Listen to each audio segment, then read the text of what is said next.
Buenos días, ¿cómo están, chicos? Buenos días. Buenos días, Fátima, Víctor, Marilyn, Darlene, Stephanie, Rose, ¿cómo están? Buenos días, Miss Manuela. Bienvenidos, bienvenidos. Bienvenido, Ángelo, también, ¿cómo estás? Está Rubí. Espero que estén súper bien.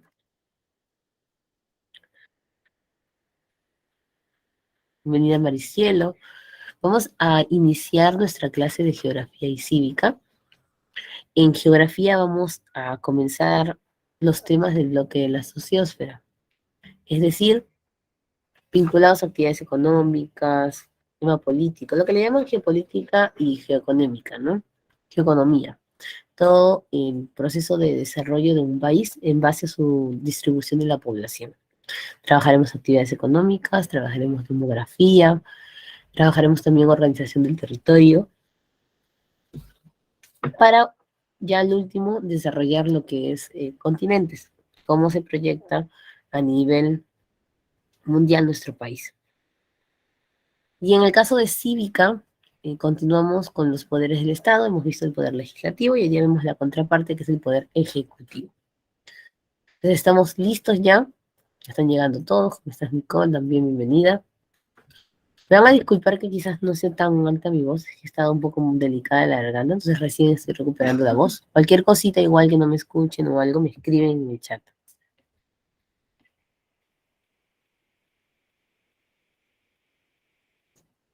Nuestro tema de hoy es actividades económicas. Agricultura, ganadería, pesca y minería. Son las actividades que veremos hoy. La próxima semana desarrollamos industria, comercio y algunos servicios, como serían transporte y turismo. Para poder iniciar el tema de actividades económicas, es necesario definir las actividades económicas y clasificarlas, porque ustedes dirán, ¿por qué hoy día vemos cuatro? Porque la próxima vemos otras cuatro. Hemos escogido al azar las actividades, hemos escogido de repente al azar los servicios, ¿por qué tenemos que ver dichos servicios?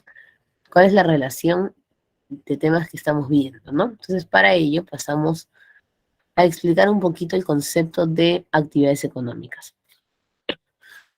Las actividades económicas son un proceso por el cual nosotros podemos obtener bienes y servicios. ¿Para qué se obtienen los bienes y servicios? Para satisfacer necesidades. Si comenzamos a retroceder en los últimos temas de biosfera, el desarrollo sostenible justo pedía la satisfacción de necesidades de la generación pasada y la generación futura. Y justo vemos también que la forma de satisfacer nuestras necesidades es a través del consumo de recursos naturales. Este consumo debe ser sostenible, que permita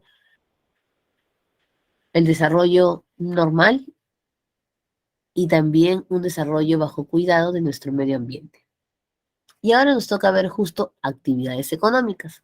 Entonces, una actividad económica es justo lo que va a permitir el concepto de desarrollo sostenible. La diferencia que una actividad económica sin el concepto de desarrollo sostenible podría tornarse una depredación, incluso una depredación permitida, ¿no? Porque hay actividades económicas legales, informales e ilegales. Las legales, si no tienen los países un adecuado programa de desarrollo sostenible, también podrían ser depredadoras, a pesar que tienen todo el reglamento, que paguen todos los impuestos y todo ordenado.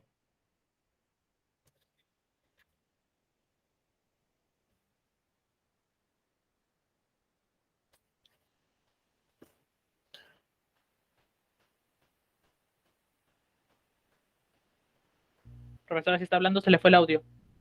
¿Ahora sí me escuchan? ¿Sí, señorito? Sí, ahora sí. Muchísimas gracias, corazón. Las actividades económicas se clasifican en tres grupos: sector primario, secundario y terciario. ¿Cuál es la diferencia entre sector primario, secundario y terciario? El sector primario utiliza los recursos naturales.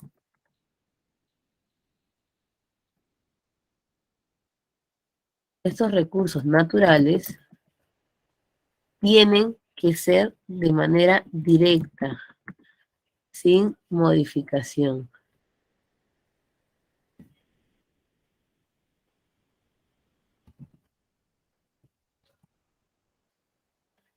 Es decir, sin modificación del producto final.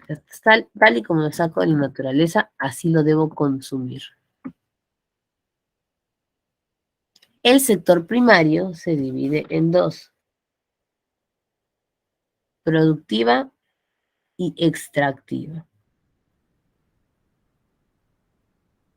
El rubro productivo utiliza el recurso, pero va a modificar. ¿Pero cómo que va a modificar?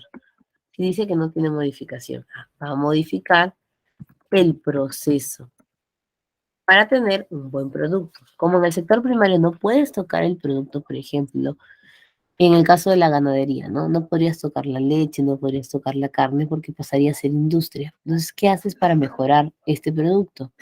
Cambias, por ejemplo, la alimentación del animalito de ganadería. Si es la vaca, mejoras la alimentación de la vaca y obtienes una mejor leche y una mejor carne. En la agricultura igual, ¿no? Si queremos un buen producto agrícola, hacemos un buen abono, un trabajo de la tierra.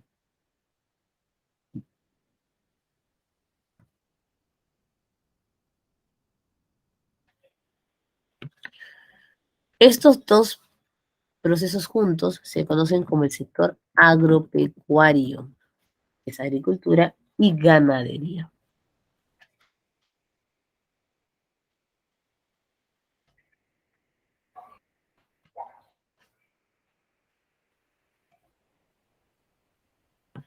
El sector extractivo no modifica nada. Se podría decir que es como la real definición del primario, ¿no? Obtiene y lo consume. Ahí está: minería, pesca, tala y caza. Si tú sacas un mineral, y ese ya es minería. Si lo transformas en lingotes, lo cortas, lo clasificas, eso sería en este caso industria minera. Igual, sacar el pececito, comerlo, eso es pesca. Venderlo en el mercado ya es comercio.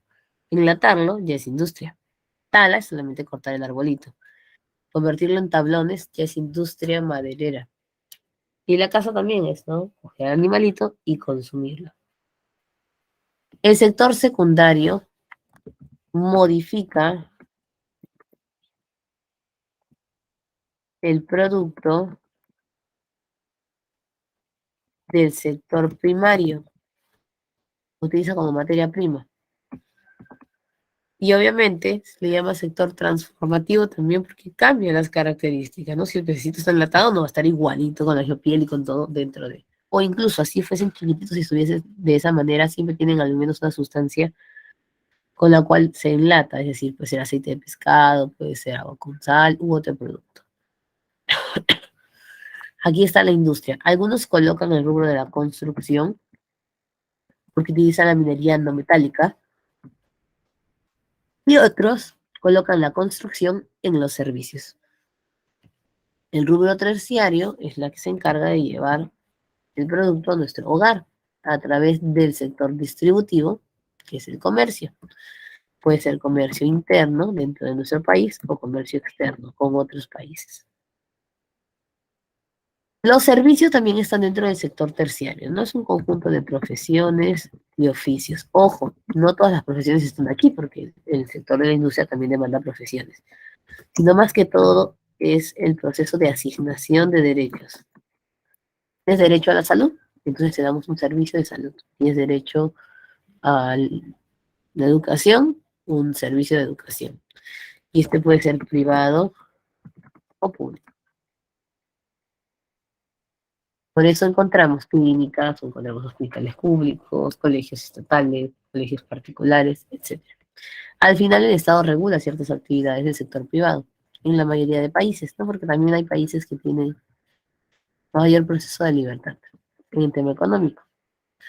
Ahora, hoy si te has percatado, vamos a ver agricultura, ganadería, pesca y minería. Es decir, vamos a desarrollar actividades que pertenecen al sector primario. Claro que no están todas, pero son la mayoría.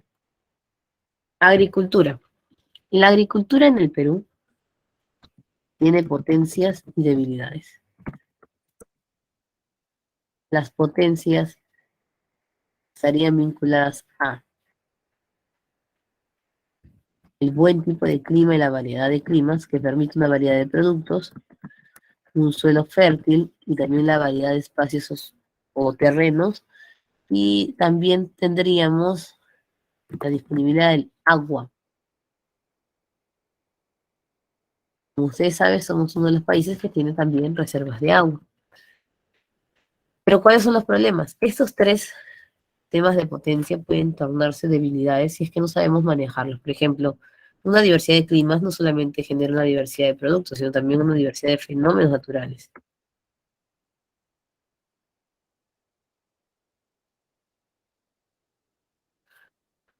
Una diversidad de suelos puede existir en un país, pero no significa que todo el tipo de suelo es para superficie agrícola.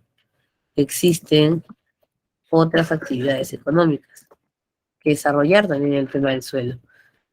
Y el agua, el problema es la distribución del agua o disponibilidad por región. La costa tiene menos cantidad de agua que sierra y selva, pero lo hacemos al revés, no potenciamos más la costa que la sierra y la selva.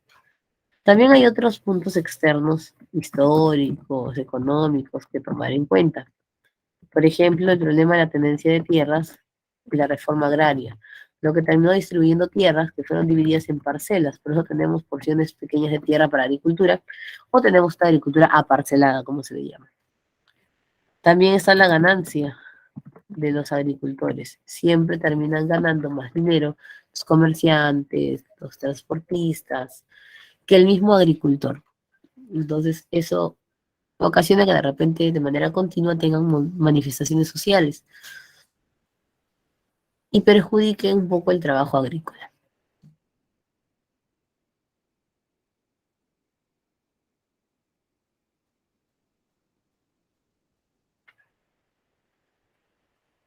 Muy bien, ahora pasaremos a hacer estudio de la superficie agrícola. Como les estoy contando, no todo el suelo es para agricultura, tampoco es que sea poquito, pero sí, de todas maneras, no es todo el 100%.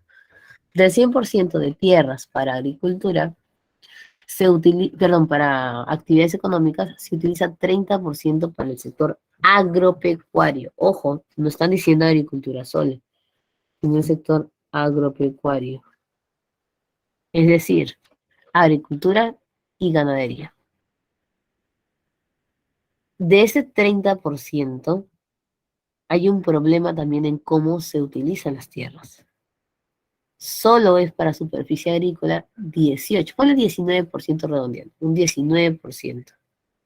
Un 19% del 100. Lo demás es para superficie no agrícola, que en este caso pueden ser los demás de ganadería, por si se pastos naturales, bosques y montes, ¿no? Hay diferentes tipos de uso. Que potencian actividades económicas, sí, pero no para consumo directo, no para alimentación nuestra. La superficie agrícola tampoco es que esté 100% bien utilizada.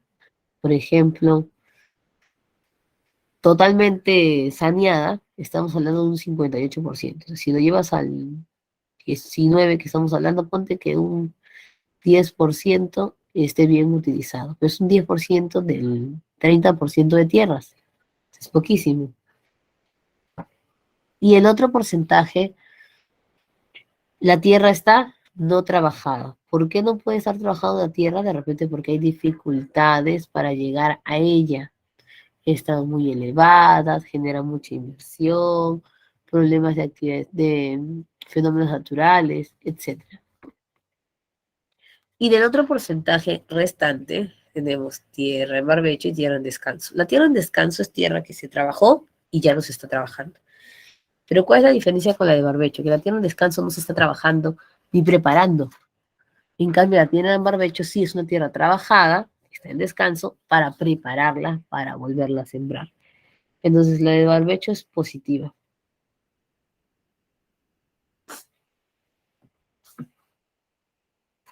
Si hablamos nosotros de la distribución de zona agropecuaria en las regiones naturales, la sierra tiene mayor porcentaje. Luego está la selva y luego está la costa. Sin embargo, la región que terminamos sobreexplotando es a la costa. Y lo hacemos de manera intensiva, con mucha inversión económica. Los productos que se obtengan de los tipos de tierra se pueden clasificar en cultivos transitorios y cultivos permanentes. De ello también depende mucho si vamos a utilizar una técnica de barbecho u otra similar. ¿No? El producto permanente siempre se está trabajando allí. Entonces hay que tener mucho cuidado con la tierra, porque ustedes saben que el monocultivo no es positivo. A veces puede ocasionar que una mala práctica de riego pueda dañar el suelo y pueda generar desertificación.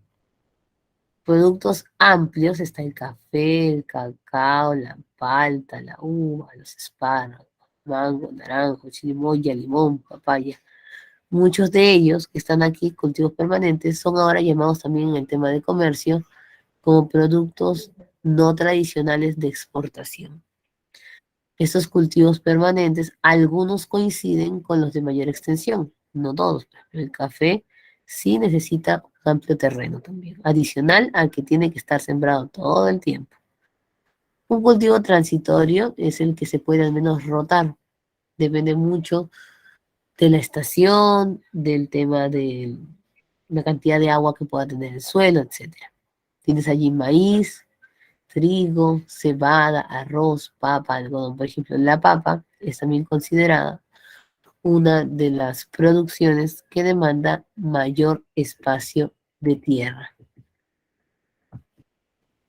Aquí los más que ocupan mayor superficie son usualmente el café, la papa, el maíz, el arroz, el plátano, el cacao, la caña de azúcar y la yuca.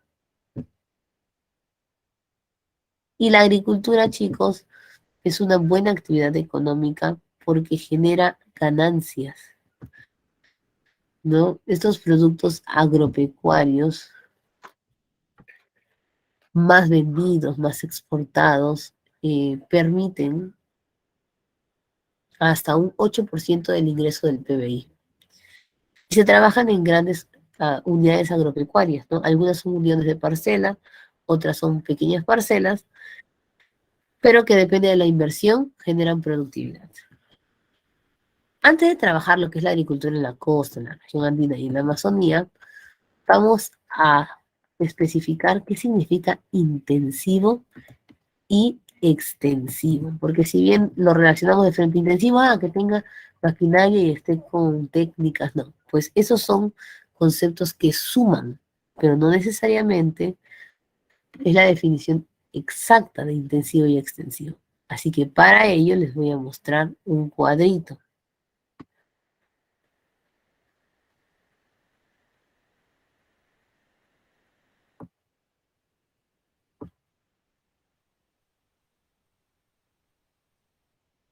A ver, un ratito, aquí estoy.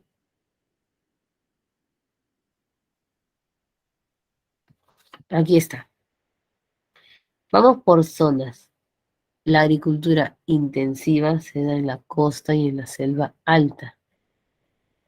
La agricultura extensiva en sierra y selva baja. La selva, como te has dado cuenta, se divide según la zona. También en el caso de la selva alta, por la dificultad de llegar al terreno, necesita un trabajo intensivo. Pero no pienses que es el 100%, o sea, no pienses que toda la región andina pues se trabaja de esa manera. Siempre hay porcentajes que varían. Puede haber en la costa espacios extensivos y puede haber en la sierra espacios intensivos. Lo que pasa es que no son mayoritarios. El término intensivo y extensivo se relaciona con otros. Por ejemplo, intensivo lo relacionan con mecanizado, tecnificado, especializado, divisas y productividad, lo que hace pensar también que fuesen parte de su definición. Mecanizado es utilización de maquinaria especial para hacer la agricultura. Tecnificado es un conjunto de estudios, de planes. Especializado también, ustedes saben que trabajan aquí ya no solamente los agricultores tradicionales, sino profesionales en la materia, como en este caso son los ingenieros agrónomos, los botánicos. Por lo mismo que se invierte más dinero, se ganan más divisas, porque aseguras que el producto tenga menos riesgo. Los tomates, las papas, todos salen prácticamente sanas, ¿no? No tenemos así tantos alimentos picados. Se ven bien a la vista y se puede exportar. Por lo tanto, si sumas la inversión y la ganancia, podríamos decir que hay una gran productividad. Mientras que en el rubro extensivo es más tradicional, trabajan, por ejemplo, la atracción con los animalitos, utilizan herramientas rudimentarias de nuestros antepasados, como es la chaquitacya. También algunas técnicas de nuestros antepasados, como son los andenes, los camellones, que son buenas, pero de todas maneras generan más tiempo. Además, justo coincide que las zonas intensivas tienen un abastecimiento de agua a través del regadío, es decir, canales de irrigación, tuberías, sistemas hidráulicos especiales. Mientras que el extensivo es de secano. De secano no significa seco, sino que es bajo lluvia.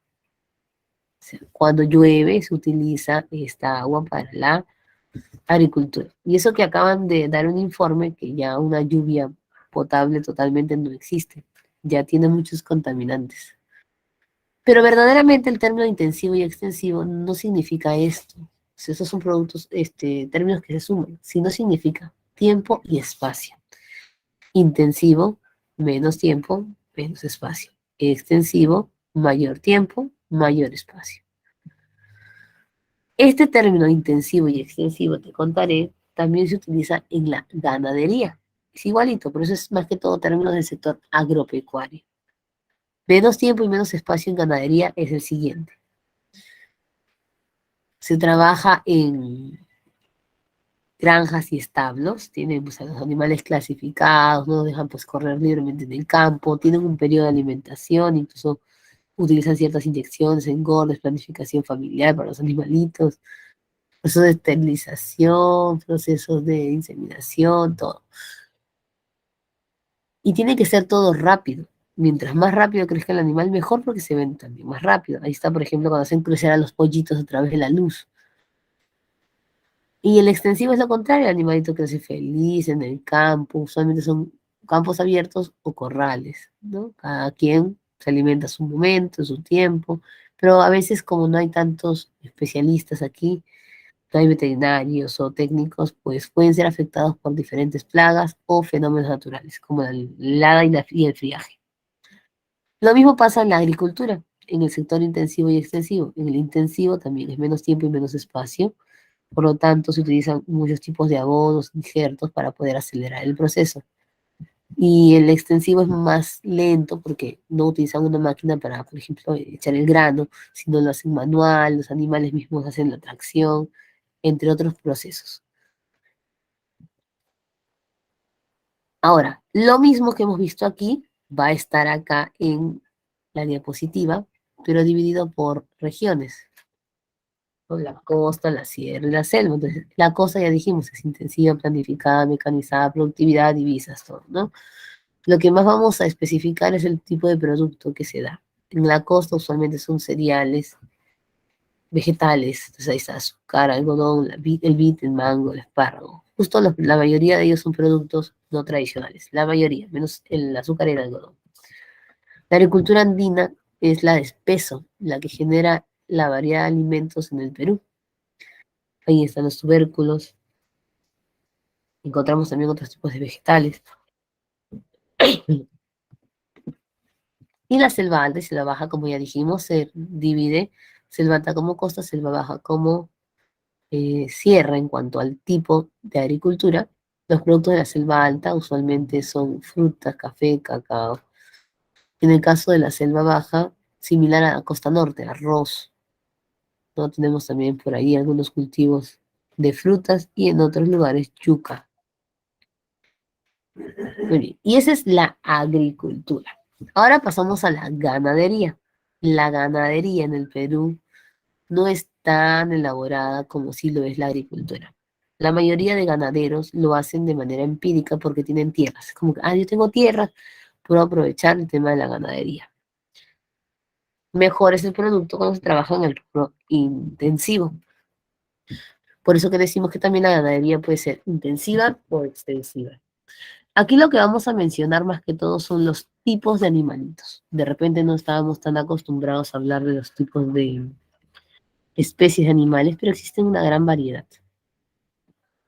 Por ejemplo, en el sector vacuno,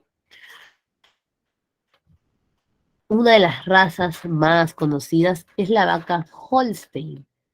Si a ti te dicen dibuja una vaca, todos dibujan una clásica vaca blanca con manchas negras. A lo sumo manchas marrones, pero la mayoría desde niños vaca blanca con manchas negras. Nos lo enseñaron en el colegio, nos lo enseñaron los comerciales de leche, y es porque la vaca Holstein viene de Holanda y es una vaca lechera. Es decir, todas las vacas producen leche, todas las vacas tienen carne, pero el mejor producto de la vaca Holstein es la leche, o sea, es la mejor leche, mejor sabor, los mejores nutrientes. Esta vaca Holstein, como es traída de Holanda, debe vivir en la zona andina. Luego tenemos la Brown Swiss, que está al costadito, ¿no? Vaca marrón. Ella viene de Suiza. ¿Tiene buena leche? Claro que sí, pero principalmente es su carne, la que genera un agradable sabor. También viene de la zona andina. ¿Y cuál es la criolla? Bueno, en el Perú, América Latina en general, se estipula por mezclar razas. En Europa, por ejemplo, esto no es muy adecuado para ellos. Les gusta tener mucho las razas puras. Y el criollo es el más vendido y el más empleado en nuestro país. Las vacas mencionadas se encuentran en la zona de Cajamarca, Puno, Ayacucho y Cusco. Sin embargo, la vaca Holstein, que es la lechera, está en Cajamarca, Arequipa y Lima, justo en los lugares que más producen leche y majar blanco. La cebu es una vaca que viene de la India. Esta vaca que viene de la India es una vaca muy grande. Hay cebu Brahman rojo, cebu gris. Nosotros tenemos más que todo el cebu gris. Son animales un poquito más salvajes que las vacas tradicionales. Y como son de zonas tropicales, en el caso del Perú, las traemos hacia la selva. Son también muy importantes para la leche y carne. Especialmente nosotros utilizamos o tenemos el cebu lechero, porque hay diferentes tipos de cebu en América. El cebu rojo es el que más encontramos, el Brahman rojo, que ha sido justo eh, desarrollado o potenciado en Norteamérica. Como muchos no hemos visto una vaca cebu, les voy a presentar una.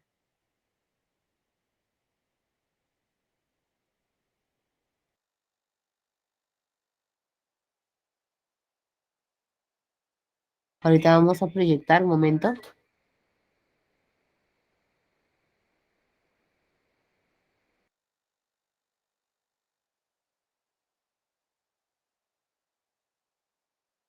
De los diferentes ganaderos. Es una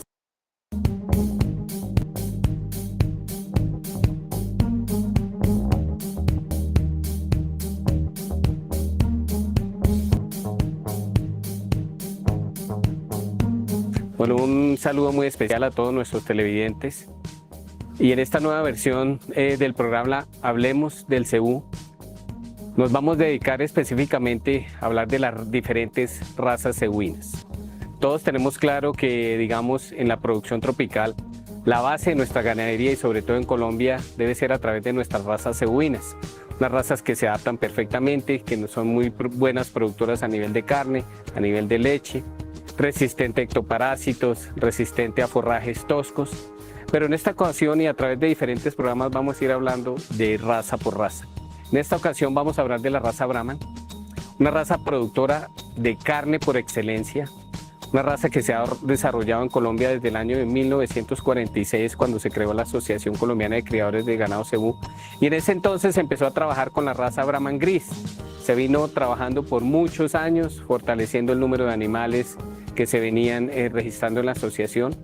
Hoy en día tenemos, aparte del Brahman Gris, los ejemplares de la raza Brahman color roja.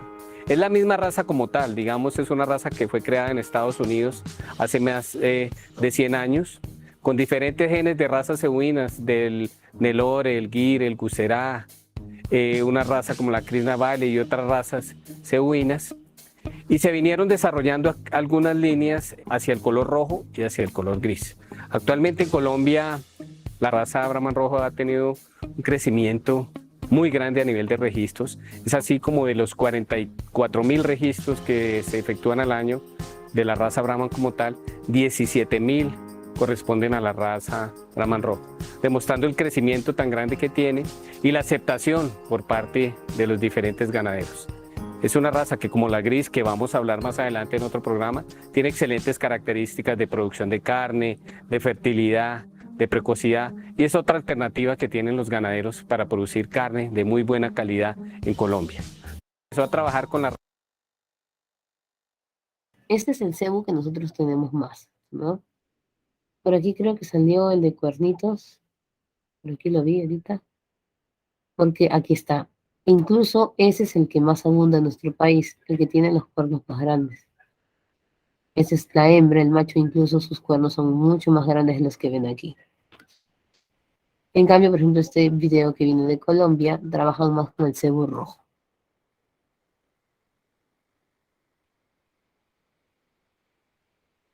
En el caso de la ganadería ovina, es similar también, ¿no? Todos pensamos de repente en una ovejita lanuda. La Corriedale es la clásica oveja que siempre hemos dibujado, la que tiene su lanita bien ondulada. En cambio, la Sharping Down es más pegada, es más tupida. Incluso no llega a abultarse tanto. Igual, como siempre, hemos hecho pues nuestra mezcla criolla, es mejor lana, mejor también este tipo de carne. Y viene la Black Belly. La Black Belly es una oveja de Barbados, así como la corrida y la Sharping Down también están en la zona andina, igual que la Holstein y la Brown Swiss, pero la cebu está en la selva, la Black Belly también que viene de Barbados, algunas especies están en la India, también van hacia la selva. La Black Belly parece un chivito, no sé si la has visto en algún momento, sin embargo, ya se convirtió en una de las ovejas más importantes, porque luego de pasar a la selva, se quedó en la costa y se conoce como la oveja más importante en lana y carne. De ella quizás no conocías, te la voy a presentar. Un poquito así nada más un extracto, así como estamos haciendo con todo.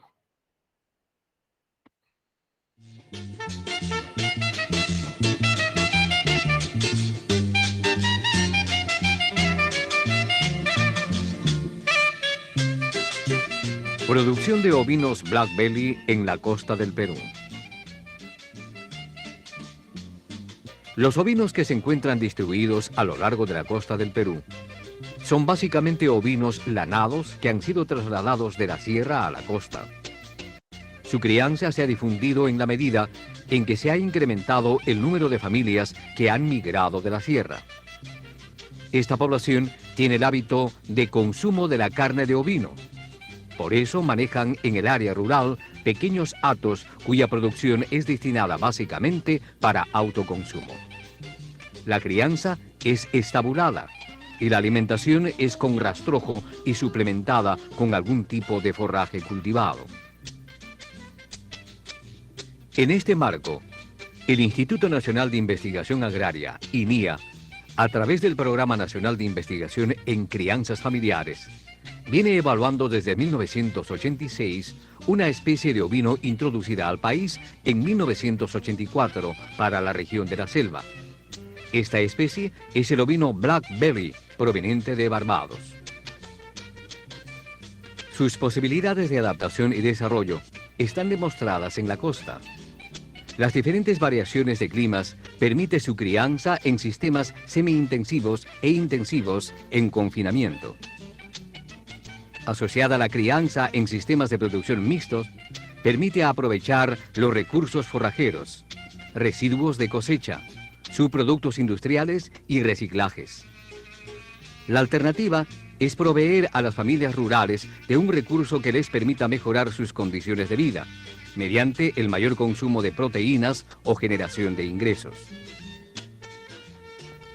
Sus principales características son su precocidad, Dan cría al año de edad.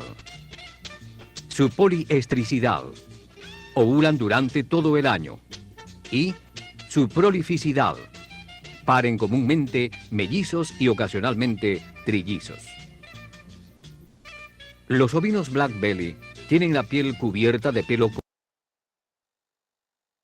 Muy bien, y escuchamos, ¿no? Mellizos y trillizos. Entonces es una especie que se reproduce rápido y eso ayuda también pues a aumentar la producción de la ganadería. Por otro lado tenemos el caso de las alpacas. Existe la alpaca huacaya, suri y la alpaca cruzada. Cruzada es como decir la criolla, ¿no? Igual es, la alpaca es de nuestra, oriunda de nuestro territorio, pero también hemos probado mejorar o perfeccionar la especie teniendo una alpaca que sirva tanto para el uso de carne como un buen pelaje. La lana de la alpaca huacaya no es mala, pero sin embargo no es tan fina como la alpaca suri. La alpaca suri es conocida como la lana imperial, era la que utilizaban nuestros antepasados para la ropa de la nobleza y es la que está altamente valorada en el mercado internacional. Por eso debes haber escuchado que siempre mencionan, ¿no? Que la ropa de alpaca es cara, especialmente la de alpaca bebé. Se refieren a la alpaca suri. La alpaca suri parece como si estuviese trenzada, incluso el pelaje le crece mucho más largo que el de la alpaca tradicional. Aquí te voy a presentar un poquito de la conocida alpaca suri o alpaca imperial.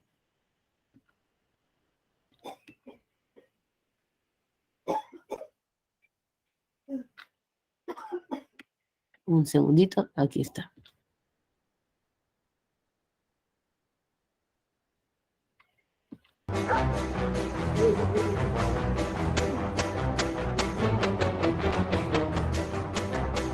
No se trata de un perro ovejero, tampoco del primo del tío Cosa, ni mucho menos de un aficionado al look rasta.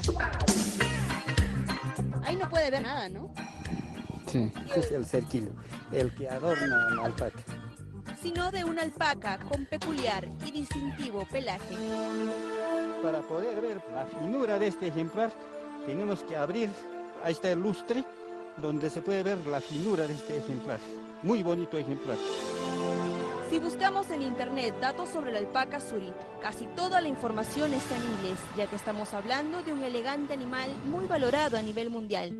Allá en Estados Unidos, Australia, es una fortuna pues, el valor de estos animales. Están de $200.000 hasta $300.000. Obviamente de origen peruano, y que además se hospeda en un pequeño pueblo puneño, considerado hoy capital mundial de la alpaca suri. El suri, ¿por qué es cotizado a nivel mundial? Porque de esta excelente fibra salen prendas, más que todo finísimas y muy caras. ¿Qué tipo de vestimentas salen, por ejemplo, de un suri? De acá pues salen esos grandes ternos, Lord Whiting, los italianos, ¿no? Los ingleses, ellos usan ternos muy finísimos de esta hermosa alpaca que es el suri. ¿Qué es eso? Pushka. ¿Qué es la pushka? La pushka es una indumentaria para el hilado más que todo de la fibra, que también es ancestral. Es fibra de alpaca suri, está transformando para sacar hilos y con eso también confeccionan su vestimenta. Querida alpaquita, compañerita, juntamente vivimos donde vuelan los condores.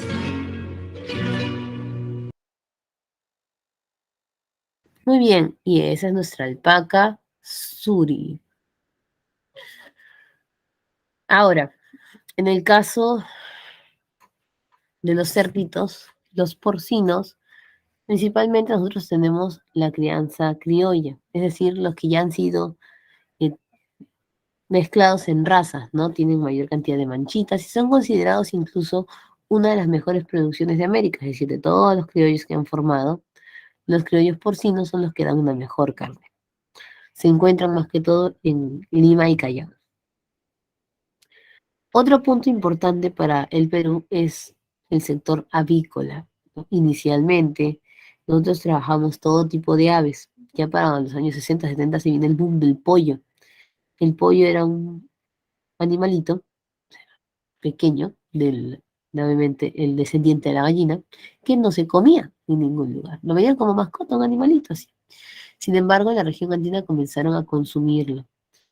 Y la relación de un expresidente con los que vendían pollo hizo que se masifique la venta de pollo aquí en la costa, destronando quizá a las aves tradicionales, ¿no? Por ejemplo, tú comes ahora ají de pollo, pero en realidad es ají de gallina en el plato, o el arroz con pollo que inicialmente se conocía como arroz con pato. También tenemos venta de otro tipo de productos. Por ejemplo, desarrollamos un sector de venta de cuyes, de cabras también, en la zona de Piura principalmente. Ahí está toda la venta del sector caprino, el queso, la leche de cabra. Tenemos conejos. Y no sé si sabías, pero cuando mencionamos el sector intensivo, hablamos de establo, y establo te puede sonar a caballo, ¿no? Ese año, ¿no? Y en este caso, el caballo se come. Ahora, por ahí vamos a especificar varios detalles, ¿no? Por ejemplo, ¿por qué para nosotros es difícil entender que el caballo se coma? Porque lo hemos visto llegar como mascota. Es igual que Europa conoció al cuy, se llevó el cuy como un animal exótico, como mascota, y ellos no toleran que nosotros comamos cuy. En una época comenzaban a estafar, en vez de darte de carne de res, te daban carne de quino. Entonces eso no estaba permitido. La carne de quino es considerada una de las más nutritivas y certificadas por la OMS, pero tiene que tener una adecuada crianza. Entonces, en el Perú puedes comer carne de quino cuando la compras, por ejemplo, en los camales, no dice quino, vacuno, ahí está. O de repente puedes haber comido de quino y no sabías en los embutidos mixtos. Ustedes saben que en los centros comerciales venden bastantes embutidos mixtos, paté mixto, jamonada mixta, hamburguesa mixta. Ese mixto tiene ahí, pues, no pollo, vaca, todo dice equino, caballo.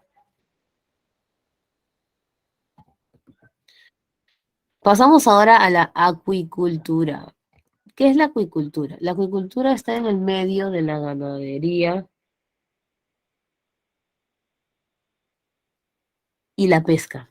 En otras palabras, es la ganadería de la pesca. Es la crianza de peces, la crianza de langostinos, es la crianza de camarones, pero de manera artificial, es decir, no en su hábitat tradicional. Se utilizan rejillas, pozos, se utilizan mallas, se utilizan también incluso piscinas adaptadas. Porque la acuicultura lo que busca es subsanar ciertos problemas de contaminación del agua, de abastecimiento al mercado, tanto nacional como internacional, y también el poder manejar el sexaje, porque mientras conozcamos cuáles son las hembras y machos, vamos a poder asegurar que la especie no se extinga. En el caso de la costa, langostino y camarón de ríos, el boom por el tema de la contaminación. Por ahí están tratando de hacer acuicultura de conchas negras, pero es muy difícil. Por el otro lado, en el caso de la selva, está el paiche. No, no es muy mencionado el paiche porque es una acuicultura moderna. Y la tilapia, que está en la selva alta, pero también en la costa norte, en Piura, por ejemplo. Y la trucha arcoíris es el boom de la zona andina. No es el único pececito que se vende allí, pero sí es el pececito en ingenio que se trabaja mucho por acuicultura. Por ahí puede ser que no te quede muy claro lo que es una acuicultura, así que lo que vamos a hacer es ejemplificar con el paiche. El paiche es una especie que recién está entrando a acuicultura, que inicialmente tenía pesca nada más. Entonces, este pequeño video nos va a mostrar cómo es el paiche. Yo te contaba que el paiche es grande, ¿no? Cargado por hasta 5 personas. Ahora se está vendiendo mucho al mercado internacional y vamos a ver ese video donde nos explican cómo es la pesca de paiche y por qué hemos pasado al paiche como acuicultura. Te vas a dar cuenta porque dicen, ¿no? Y la crianza acuícola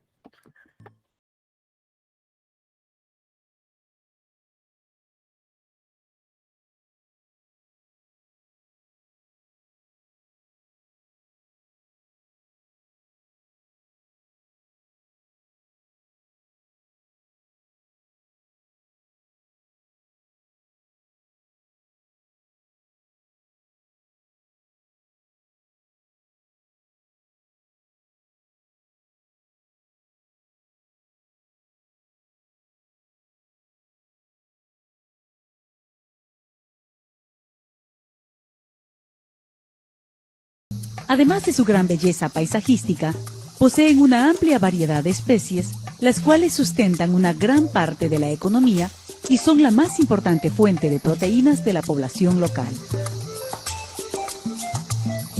Una de las especies más espectaculares es el paiche. Puede llegar a medir hasta 3 metros y pesar cerca de 200 kilogramos. Es uno de los peces de agua dulce más grandes del mundo. Su carne, sin espinas intramusculares, es considerada de excelente calidad y ha despertado el interés en exigentes mercados en Europa.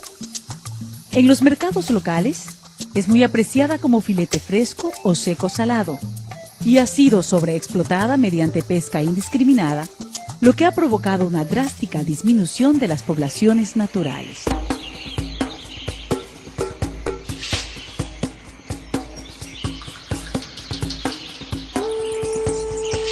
El Estado peruano ha regulado la pesca del paiche mediante vedas estacionales y por restricciones de talla mínima de pesca. Sin embargo, son varias las dificultades que impiden poner en práctica de manera óptima estas regulaciones.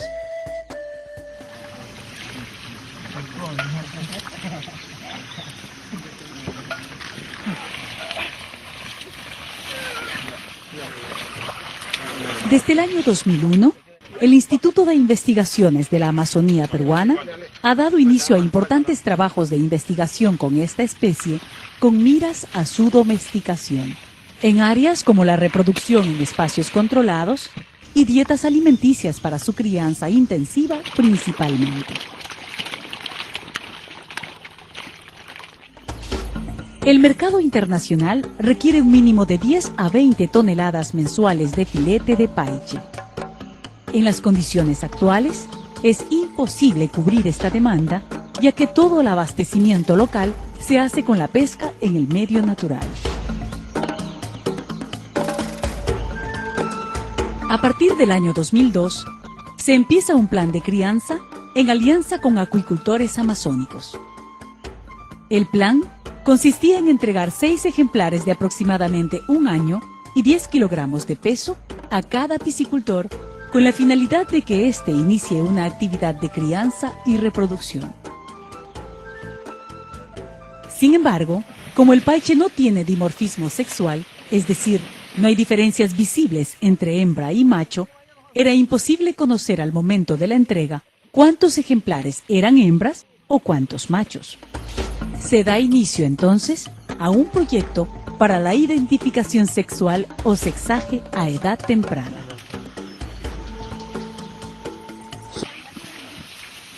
El tema era complejo. Era necesario buscar aliados para acortar caminos. Entonces, en alianza con el IRD de Francia, empiezan los trabajos para desarrollar un proyecto que permita la identificación sexual del paiche mediante la aplicación de técnicas bioquímicas.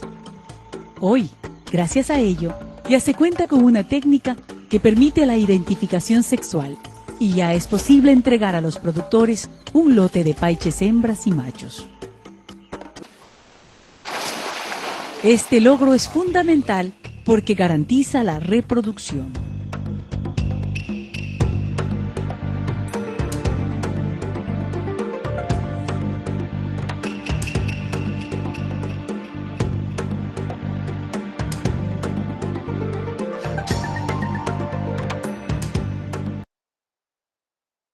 Y esa es la diferencia entre la pesca y la acuicultura, ¿no? La pesca es tradicional, pero el tema de la acuicultura es protegerlo, y justo es protegerlo de lo que mencionas, Ángelo, de la pesca ilegal que le pueden hacer al paiche, porque por el mismo tamaño del, del pez, pues no es que existan grandes cantidades de paiches. Un paiche puede abastecer a una gran comunidad, pero no es que ellos estén pues, en grandes cantidades o que se reproduzcan también rápidamente. Hay tiempos de veda, de descanso. Lo que ayuda a la acuicultura, más que todo, es tener especies que se puedan vender y no tocar la parte natural que nos brinda obviamente en este caso la selva, ¿no? El que mejor trabaja este tema de la acuicultura es la trucha. No sé si tú has ido alguna vez a Ingenio Pero cuando nosotros viajamos a Ingenio nos presentan todo el tema de la crianza obviamente en este caso la trucha, ¿no? En este caso hay incluso un documental de todo lo que es la crianza de trucha. No te voy a mostrar obviamente todo el documental, pero sí quiero que veas este pedacito nada más de la producción netamente acuícola de la trucha.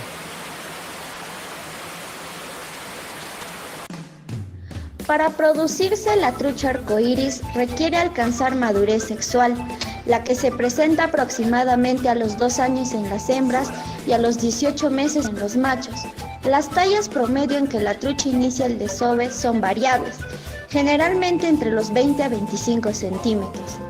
En el caso de los machos, de 25 a 30 centímetros y en las hembras de 20 a 25 centímetros. La producción significa el intercambio de genes y ADN. Se inicia con la limpieza general del estanque. Se libera en los estanques para luego privarlas de alimentación ese día. Al día siguiente se acorrala a los peces en general para realizar el proceso de sexaje, es decir, machos listos y hembras listas para el embrionaje, teniendo en consideración si los óvulos son buenos o deficientes para la posterior separación.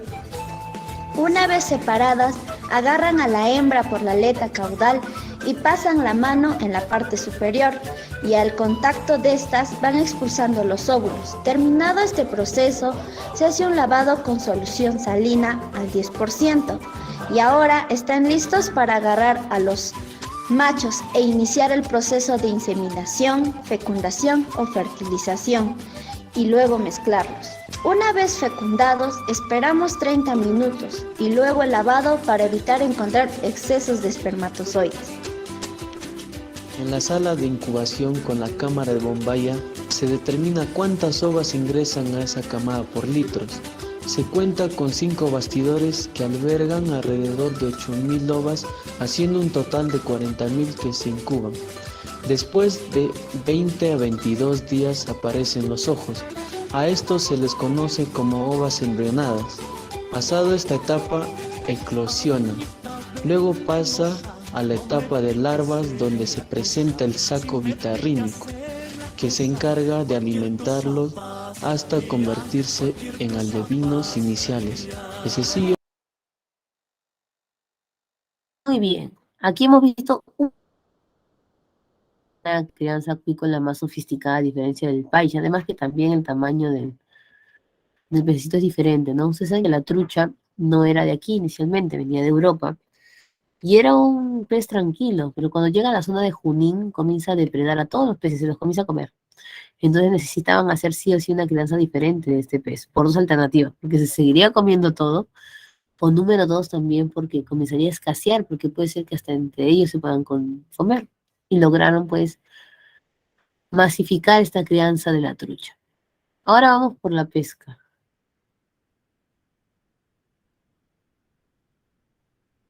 Hay pesca artesanal y pesca industrial. Esto es en el caso de la pesca marítima, o sea, en el mar, ¿no? La pesca artesanal también es conocida como pesca de bajura. De bajura. Antes, la pesca artesanal y de bajura estaba dividida con la pesca de menor escala. O sea, eran 2 tipos de pesca diferentes. Pesca artesanal es la que en algún momento de repente tú has hecho, ¿no? Le has cogido tu cañita, has puesto allí para pescar, o quizás una embarcación, un botecito. Generalmente esas embarcaciones no tienen motor, generalmente. Tienen poca capacidad. La pesca artesanal y de bajura se realiza muy cerca a la orilla, en las caletas principalmente, que son como los puertos más chiquititos. La pesca artesanal no tiene un reporte satelital, o sea, es muy sencillo que se puedan perder embarcaciones artesanales, que es lo que casi siempre vemos en televisión. Ellos no pueden pescar anchoveta y sardina. Usualmente casi todo lo que pescan va para el mercado directo. En el caso de la de menor escala, es usualmente la que sí utiliza motor, llega un poquito más hacia adentro y puede pescar anchoveta y sardina, pero también es para el mercado directo. Pero ¿qué es lo que ha pasado? ¿Por qué los juntaron? O sea, cuando se juntan, hay un problema en cuanto a las millas. La pesca artesanal antes era de 0 a 5 millas y la de menor escala de 5 a 200 millas. Ahora, perdón, de 5 a 10 millas, perdón, de 0 a 5 y de 5 a 10, ahora sí. Han juntado las dos y las han reducido solo a 5, es decir, les han quitado 5 millas. Y estas 5 millas han sido pasadas para la pesca industrial, que ahora es de 5 a 200 millas y antes era de 10 a 200 millas. Inicialmente eso no les gusta a los artesanos y pequeños productores. ¿Por qué? Porque obviamente venden menos cantidad de producto.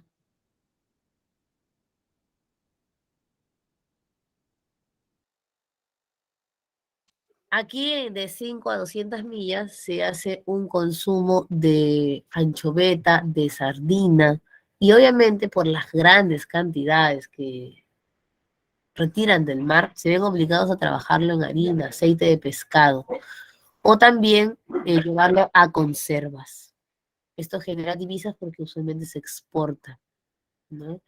Tienen también ahora la diferencia más notoria, aparte de las millas, es la cantidad de toneladas que puede pescar. Hasta 30 toneladas la primera y pasando a las 30 toneladas la segunda.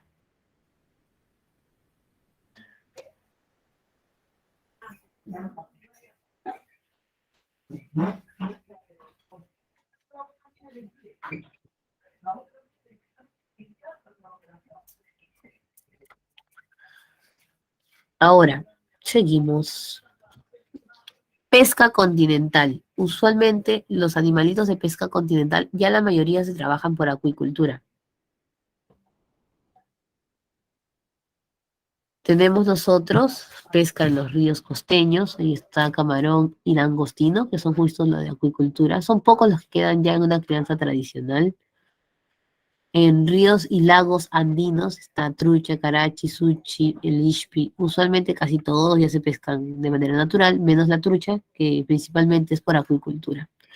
Y en la selva, pues sí, la mayoría son tradicionales, como es el paiche, el húngaro, el zabalo, la doncella, el boquichico, ¿no? El boquichico es uno de los más consumidos también en la zona, pero principalmente es la doncella. La doncella es considerada como la carne más rica de la selva. Parece como si estuviésemos consumiendo un pez de mar. Y los demás también son muy conocidos en nuestro mercado tradicional. Y ahora, por último, nos vamos a la minería. La minería es la actividad económica que genera más ganancia. Por allí, cuando suena el término de minería, todos piensan siempre en la parte negativa, ¿no? En la parte de la contaminación. Pero es lo que vamos a ir explicando poco a poco. La minería es una actividad extractiva de minerales metálicos y no metálicos. Metálicos son los clásicos y no metálicos son los materiales de construcción. Se distribuye en 3 sectores: pequeña minería, mediana minería y gran minería. Eso es en cuanto a la inversión. Como ustedes saben, la actividad minera es ganancia neta. Entonces, se trabaja una pequeña minería cuando se invierte menos cantidad de dinero y solo se puede extraer 350 toneladas. Usualmente la explotación es en canteras. Así como en la pesca encontramos nosotros puertos menores, puertos mayores y caletas, acá son canteras, como que las minas pequeñitas, ¿no? Los yacimientos pequeños. ¿Cuál es la diferencia entre un yacimiento y una mina? Los yacimientos usualmente son los lugares naturales. Nosotros no colocamos el mineral ahí. El mineral ya estaba. Lo que nosotros hacemos es extraerlo a través de una construcción humana, que se llama mina. En este caso, las canteras son minas externas, porque solamente sacamos de lo que está encima. Por eso son minerales metálicos de menor costo y hasta minerales de construcción. En el caso de la minería mediana, estamos hablando de 350 toneladas hasta 5.000 toneladas. Aquí usualmente se utiliza la mina tradicional, las que aparecen en las películas, las que siempre conocemos, las que tienen los túneles, la profundidad. Se llama yacimientos subterráneos o el famoso socavón. Aquí obviamente se invierte más dinero. En la gran minería, que es la máxima ya, se extraen más de 5.000 toneladas. Principalmente son hidrocarburos, petróleo, gas natural. Y se trabaja con el famoso tajo abierto, es decir, agujeros que se van haciendo como una cantera y luego máquinas de succión para pasar luego al trabajo de las refinerías. El Perú es un país polimetálico, donde destaca mucho la presencia del cobre. Si bien se ha escuchado que por temas pandémicos los minerales, o sea, en realidad las actividades económicas han perdido ganancia, la minería es algo muy curioso. Si bien se dejó de dar en cantidades, o sea, estamos perdiendo un poquito más de dinero, ¿no? Eso no significa que hayamos descendido en el puesto minero. Al contrario, hemos mejorado. Nos encontramos más arribita, en los primeros lugares. En oro estamos como el primero en Latinoamérica. Cobre el segundo, plata, zinc. Ha mejorado mucho la posición de la plata y la posición del oro, tanto a nivel mundial como a nivel sudamericano o Latinoamérica. Porque tenemos una gran competencia de países porque la mayoría está pues en la cordillera de los Andes. De las principales unidades mineras, la más importante es la de Animón, perdón, la de Antamina en Ancash. Antamina tiene cobre, zinc y plata. Donde ha bajado un poco es en cobre porque está en el primer lugar y Cerro Verde está vendiendo más. Sin embargo, eso no quita de que sea una de las minas que genera la mayor ganancia en canon. Ahorita vamos a hacer que es un canon. Encontramos para el cobre más que todo en la zona sur, salvo en la parte de Ancash, zinc también, Tierra Sur, oro, Cajamarca y La Libertad, principalmente Cajamarca y Chaupiloma, Tenacocha. Plata lo encontramos también en la Sierra Sur, principalmente. Puno está con estaño, hierro es Ica, por eso aquí se encuentran la mayor cantidad de siderúrgicas. Y encontramos el plomo ya distribuido más que todo para la parte central. Vamos a trabajar primero la explotación petrolera. Existe un trabajo de construcción que se llama Oleoducto Norperuano.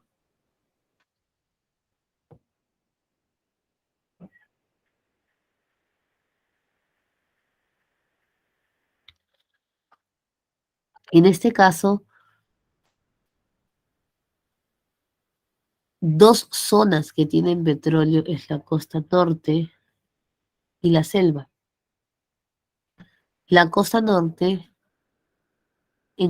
contiene petróleo en los tablazos y la selva, más que todo en la zona de Loreto. Entonces se ha construido pues todo un terminal que es construcción japonesa para la extracción del hidrocarburo y llevarlo hacia la parte de la costa, porque de allí lo podemos rápidamente llevar hacia Lima. Recuerda que casi todo el tema de las industrias y de la exportación se encuentra en la capital.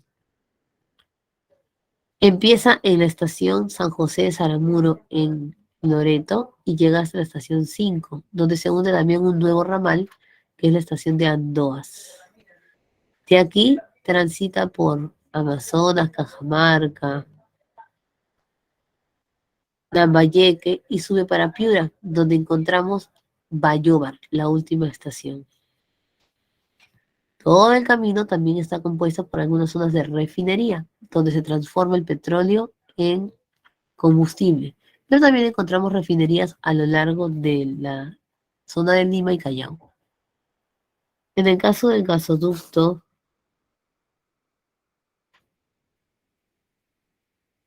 hay todo un tránsito también desde la zona de Cusco. Camisea es el principal abastecedor de gas natural para los hogares. Pasa por Cusco, Ayacucho, Huancavelica, Ica y Lima. La extensión de Lima la trabaja Cálida, por eso llegan a sus hogares gas natural de Cálida. Y en el caso de Ica, a través de Contugas. El gas de Camisea inicialmente trabajó con personas que vienen de Europa para todo el tema de la obra. Sin embargo, ahora los pioneros de esta obra de camisea son peruanos porque ellos optaron por un programa de trabajar con ingenieros que recién ingresaban para formarlos. Y ellos son ahora los que trabajan en camisea. Existen también otras zonas que tienen gas natural, Aguaitía, Quinterón, Izagay, Talara. En Talara se va a extender lo que es el gasoducto del norte. Y Aguaitía y Quinterón y más que todo es para el tema de combustible para vehículos. Recordar que el gas natural se ha convertido pues en el boom porque es más cómodo. O sea, si bien la instalación cuesta, el recibo que viene por mes es más cómodo y puedes transformar a gas natural, la terma y otros electrodomésticos del hogar. La minería es una actividad que genera mucho dinero y principalmente, ay perdón, se bajó creo, ahí está, y principalmente tenemos nosotros zonas de exportación, ¿no? China, Estados Unidos, Suiza, eso que competimos con la mayoría de países de Sudamérica en temas de exportación. El problema es que exportamos más que todo la minería en bruto, es la principal fuente de exportación tradicional. Lo que nos falta es un poco lo que es trabajado, el valor agregado, la industria minera para exportación. ¿Cómo se gana dinero con la minería? Es a través del pago de impuestos. Eso te voy a enseñar.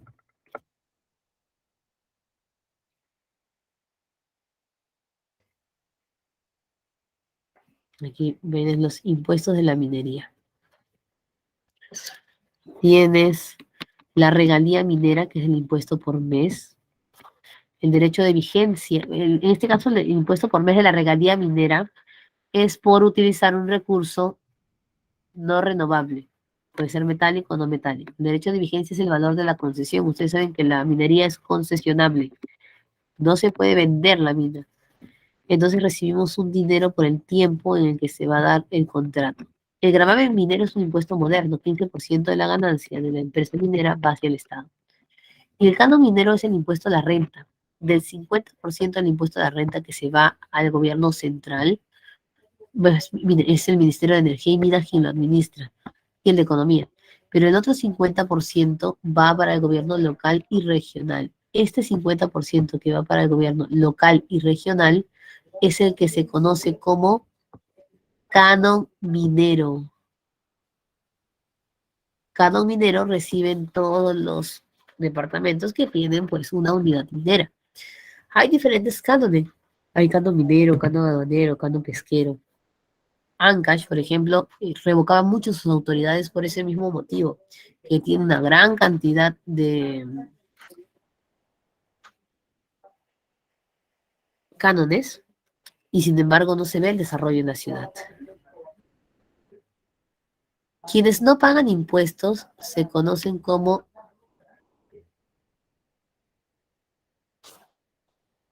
mineros informales. La mayoría de mineros informales están en el tema de oro. Ellos no pagan impuestos, sus pobladores no están, o sus trabajadores no están debidamente equipados. Ustedes saben que el oro es altamente contaminante porque libera una gran cantidad de mercurio. Es más fácil, aunque no lo crean, solucionar este problema porque la informalidad se soluciona con la formalidad. Pero el problema más grave es la ilegalidad, que es extracción de minerales en áreas naturales protegidas. Entonces tenemos ahí un gran trabajo que realizar. Vamos a potenciar esta parte, porque ya con esto terminamos para hacer nuestras preguntas. ¿Cuál es la verdadera diferencia entre ilegal e informal? ¿Por qué es tan grave? Ustedes saben que todos condenamos a la minería, pero en realidad es la minería ilegal e informal la que hace daño. Terminamos de ver este video final y pasamos a las preguntas para luego ya hacer cívica.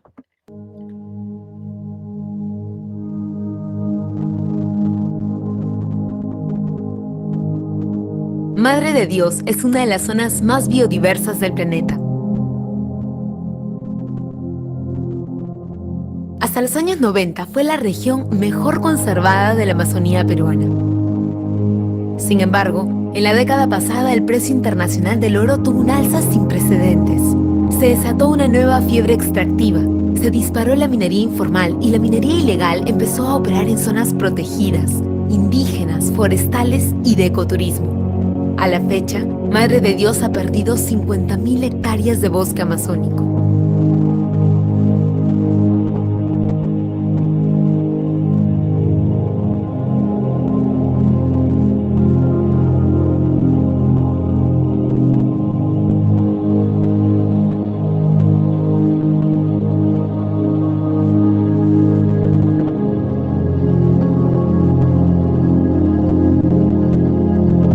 La minería informal e ilegal también atenta contra la salud de las personas.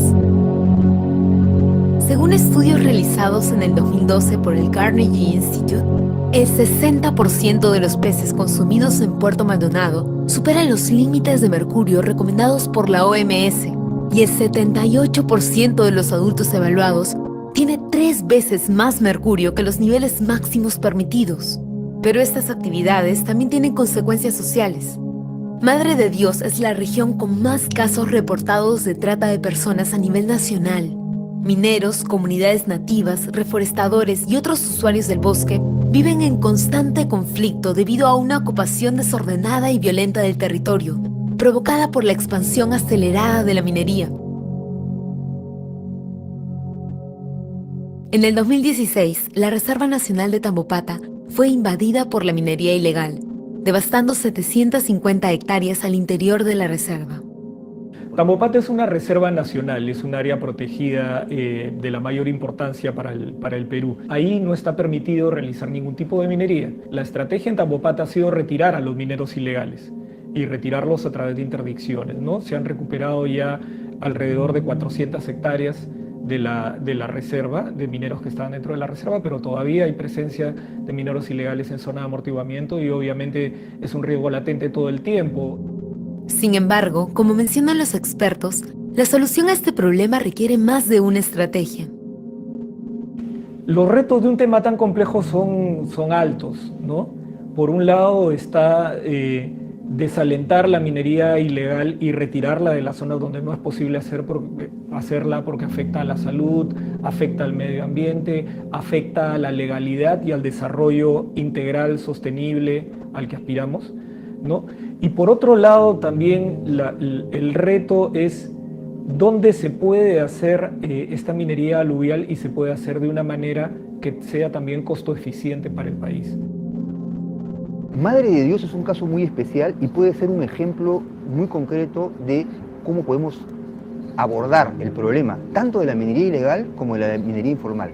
Lamentablemente se piensa que toda la minería de Madre de Dios es ilegal y eso es un error.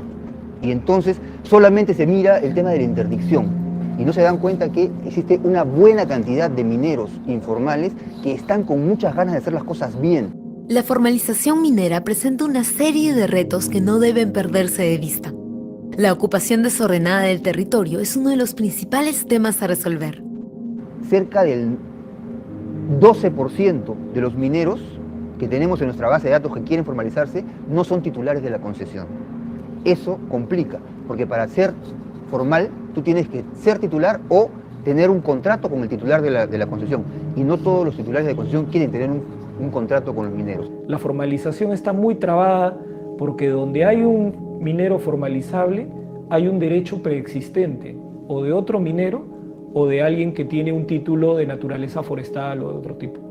Y la ley no plantea un orden o una estrategia digamos que sea viable para resolver este tema. Otro nivel de exclusión que puede ser a los mineros que hacen minería aluvial. La legislación de nuestro país es demasiado restrictiva para este tipo de minería. Hay bastantes buenos ejemplos en el mundo de minería aluvial bien hecha. Hay que romper esta perversidad de autoridades regionales a cargo que no implementan como deben hacer los procesos. Entonces hay que revisar ese marco legal, eso es urgente. A 15 años de la promulgación de la Ley de Formalización de la Pequeña Minería y la Minería Artesanal, el gobierno se encuentra implementando un nuevo proceso de formalización minera integral. Tenemos 15 años haciendo formalización y lamentablemente los resultados han sido muy pobres. Yo he identificado 4 temas clave que son nuestra nueva estrategia de formalización. El primero tiene que ver con los cambios legislativos que ya se dieron. El segundo tiene que ver con un tema de liderazgo, ¿cierto? El Ministerio de Energía y Minas ha recuperado el liderazgo en el proceso que antes lo había perdido de alguna manera, ¿no? Y estamos ahora acercándonos al minero. Y eso ha significado que, por ejemplo, en estos primer año de este gobierno ya tenemos 1.116 mineros formalizados. Luego tenemos también un tema de focalización. La política de formalización era igual para todo el país. Y es absurdo, ¿no es cierto? Porque evidentemente hay conglomerados mineros que cada uno tiene su especificidad y sus problemas. Estamos atacando ahora nosotros conglomerado por conglomerado, identificando problemática y en función de eso estableciendo planes concretos. Y por último, es una gestión por resultados. Por ejemplo, para este año nos hemos trazado por lo menos 5.000 mineros formalizados. Y esa es la problemática real que se tiene con la minería, ¿no? A veces decimos, no, toda la minería es un problema, pero en realidad son temas a trabajarse incluso con las autoridades. A veces porque los lugares están más alejados, o casi todos los problemas de minería se dan en la selva. Y por el tema de centralismo, pues casi todos se fijan siempre en la capital o en la costa. Y ahora vamos con nuestras preguntas. Los valles interandinos albergan amplias superficies agrícolas que proveen gran cantidad de alimentos a sectores urbanos costeros. Además, contribuyen en el crecimiento económico del país. De lo mencionado, identifique los enunciados correctos sobre estos campos de cultivo.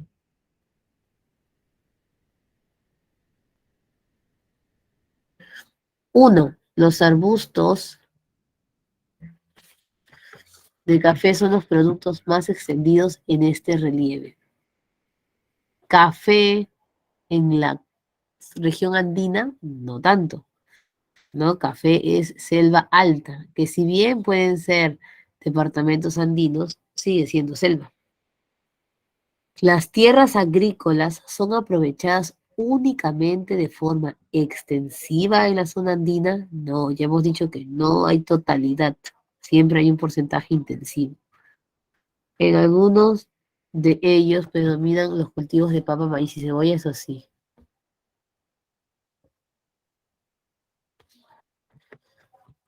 El trabajo en estos suelos demanda una importante fuerza laboral local.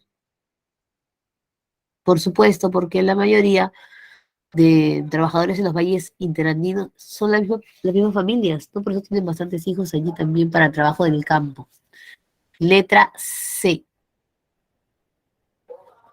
La acuicultura es el conjunto de técnicas de cultivo de peces, moluscos, crustáceos o plantas acuáticas en zonas marítimas y continentales. Al respecto, relaciona la especie y su lugar de cultivo. Majes, Arequipa, Altoandinas, Piura, Iquitos. Iquitos obligatoriamente tendría que ser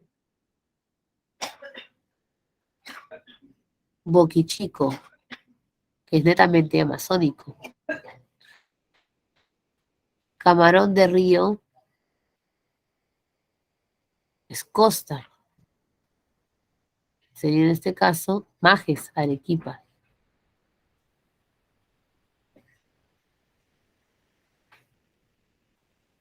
Trucha, zona andina. Y la tilapia puede ser selva alta o costa norte, Piura. Letra C. En noviembre del 2021, la producción del sector pesca de origen marítimo presentó un crecimiento debido al mayor desembarque de especies para el consumo humano indirecto. De lo descrito determina el valor de verdad de los siguientes enunciados relativos a este tipo de pesca de altura. Las especies marinas como el jurel y la caballa son las de mayor extracción. Usualmente la pesca marítima industrial utiliza anchoveta y sardina. Este tipo de pesca emplea embarcaciones de mayor capacidad de bodega, claro, más de 30 toneladas. Su extraído promueve una mayor comercialización de harina de aceite de pescado. Por supuesto, la pesca industrial se transforma en harina y aceite de pescado. La extracción de peces se realiza en las primeras 5 millas, falso, porque es de 5 a 200 millas. Ve de bonito. Y último, el potencial geológico de nuestro país proyecta que el sector minero continúe siendo una de las bases de nuestro crecimiento económico. Sin embargo, no debemos descuidar el problema generado por la industria ilegal, por la minería ilegal, perdón, a la sociedad y al ambiente. De lo descrito,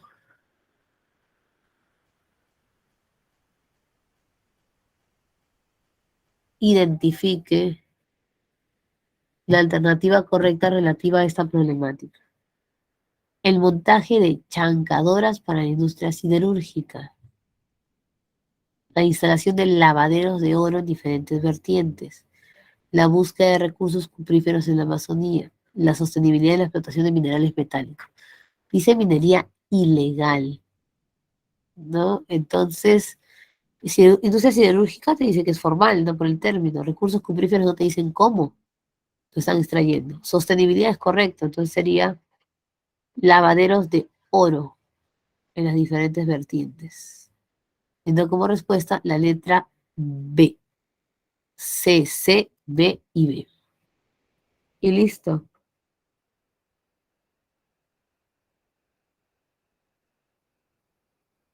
Terminamos con geografía. ¿Qué tal geografía, chicos? ¿Estaba fácil? ¿Cómo lo han visto hoy día?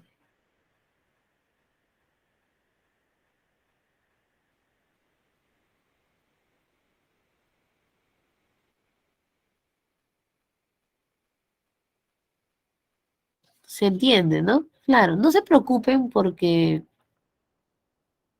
aquí, si bien en las preguntas de centro pre van a venir pues todos los temas, son sencillos. Son más que todo la identificación de los términos, ¿no? Por ejemplo, en pesca, diferenciar pesca de menor escala con mayor escala, en minería, diferenciar pequeña, mediana y gran minería. Las unidades mineras siempre vienen también, dónde están ubicadas, o cuál es el producto que se extrae, ¿no? En la agricultura y ganadería, todo lo que es intensivo y extensivo, y también dónde se dan, en qué departamentos se encuentran ciertos productos.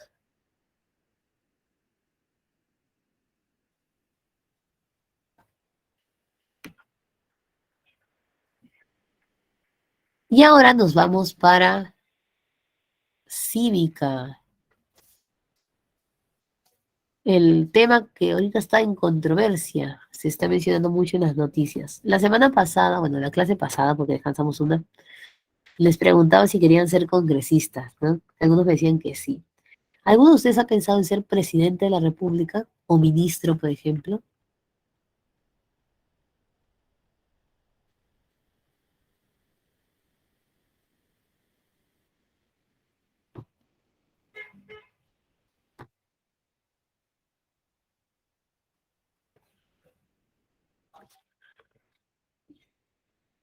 Nadie quiere ser ministro.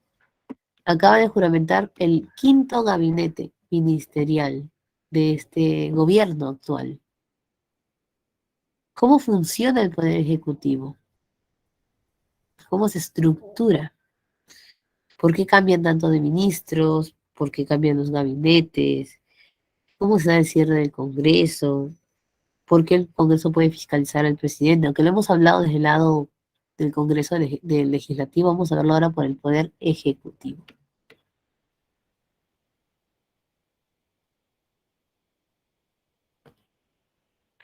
El Poder Ejecutivo está conformado por el Presidente de la República y el Consejo de Ministros. No es solo el presidente, la mayoría piensa que es el presidente, pues la cabeza del gobierno, la cabeza de todos los poderes, ¿no? Pertenece al Poder Ejecutivo. Y las decisiones no las toma solo el presidente, siempre es bajo refrendo del Consejo de Ministros. Por eso tendríamos que decir que las decisiones del Ejecutivo son tomadas por el Consejo. Ahora, si disgregas el Consejo, tenemos al presidente del Consejo de Ministros, los ministerios, y las entidades públicas que pertenecen a los ministerios. El presidente del Consejo de Ministros sería el ministro número 19, porque son 18 ministerios. El presidente de la República personifica a la nación, es decir, él representa al elemento población del Perú. Tú debes verte identificado en el presidente de la República, porque eliges un gobernante que tome decisiones en base a tus necesidades y bajo tu pensamiento de desarrollo del país. Él ya ingresa con un plan de trabajo, es decir, los candidatos al Poder Ejecutivo siempre tienen todo un sistema de trabajo, el cual debe ser aprobado por el Congreso. Por eso el presidente del Consejo de Ministros suele acercarse máximo en los primeros 30 días de instalado el gabinete al Congreso a presentar el plan general o política general de gobierno en base a su plan de trabajo que tenían. Porque recuerda que también es un poder diferente, pero no trabaja aislado. El presidente de la República es jefe de Estado, es decir, jefe de la nación. A su vez es jefe o cabeza de la Defensa Nacional del Perú.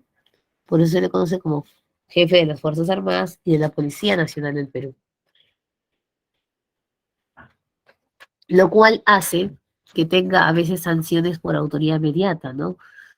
Si las Fuerzas Armadas y la policía toman una mala decisión o hacen algo incorrecto, el responsable siempre va a ser el presidente de la República, por ser la cabeza y debe tener conocimiento de ello.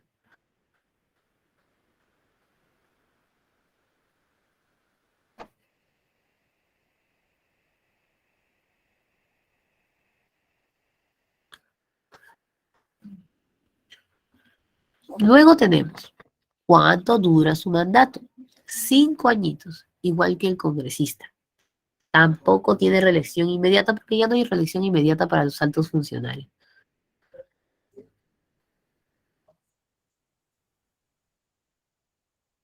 ¿Qué necesitas para ser presidente de la República? Similar que para el Congreso.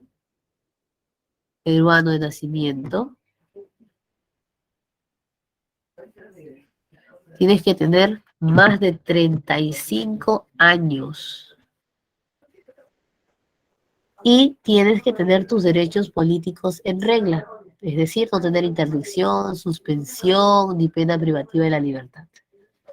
Ahora, es importante saber que no necesitas un estudio especial para que tú puedas ser presidente, ahí dice Ángelo, ser presidente de la República. En realidad lo es presidente de la República. No tienes que ser, no ser administrador, haber estudiado gestión pública. Deberías sí. ¿Por qué? Porque si no también necesitarás un mayor número de asesores, ¿no? Igual todos los candidatos tienen sus asesores siempre, cuando ingresan también. Pero mientras menos conocimiento se tenga, el número de asesores aumenta. ¿Cómo se elige al presidente de la República? Mediante voto. Así las personas se quejen y todo, los presidentes y los congresistas se eligen bajo votación. Entonces, es decisión del mismo pueblo peruano. Es complicadísimo tener 50 más 1. Es decir,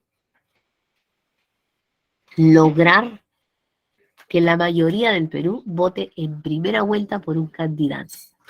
Entonces, solemos siempre escuchar la famosa segunda vuelta. En la segunda vuelta, sí, gana el más votado. Así la diferencia sea mínima. Y da la casualidad que en las últimas segundas vueltas, pues siempre ha ganado el segundo más votado de la primera y no el primero. Ya se ha vuelto como que algo más común en el Perú, ¿no? Y eso se da porque obviamente los que votaron por los otros partidos, saben que hay un gran pluralismo de partidos aquí en el Perú, deciden al final a quién apoyan de los dos que pasan a la segunda vuelta.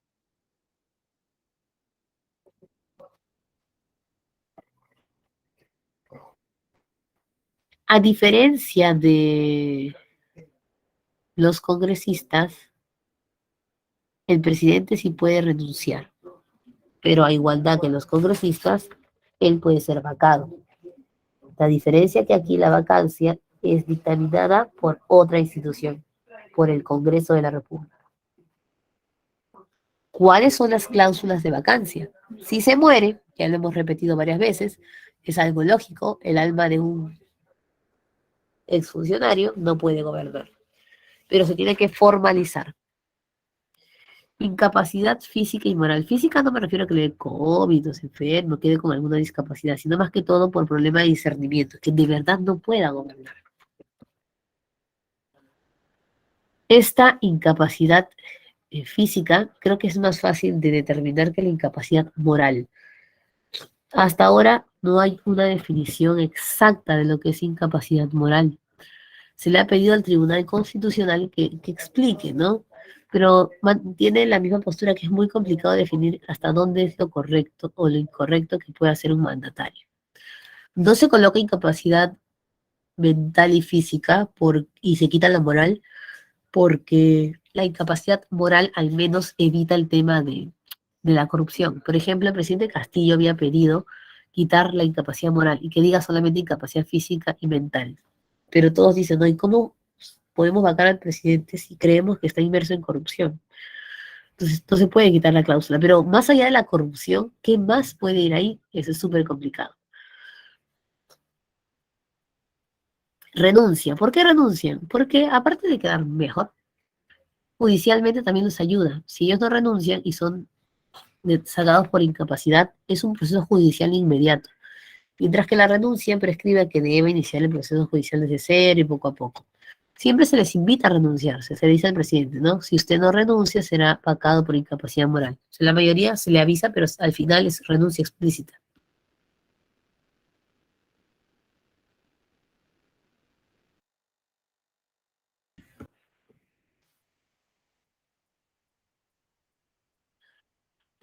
Cuatro, perdón. Salir del país sin permiso. No sé si han escuchado ustedes ahorita, pero le han dado inhabilitación de permiso al presidente, ¿no? Actualmente. Tenía que viajar y le han dicho que no puede viajar por la cantidad de denuncias que se están dando.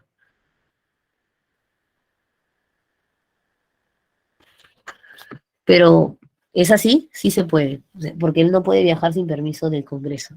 E incluso si no viaja en el tiempo que solicitó, sí, exacto, Víctor, o si no regresa en el tiempo pactado, también se le puede vacar. O sea, dice 20 días y no sé, se toma 30 días. Pero profesora, ¿qué pasa si va a una conferencia y se extiende? Ah, es que tiene que avisar. Si no avisa, ahí es el problema. Y también si va a hacer otra cosa, no sé si se acuerdan ustedes que Kuczynski fue a un viaje en Estados Unidos y coincidía con la boda de su hija, si no me equivoco. Y él como que pasó, estuvo en la foto, ¿no? Pero manifestó al Congreso que en realidad no estuvo en la boda, sino que solamente fue al final para una foto. Eso es lo que se está manifestando.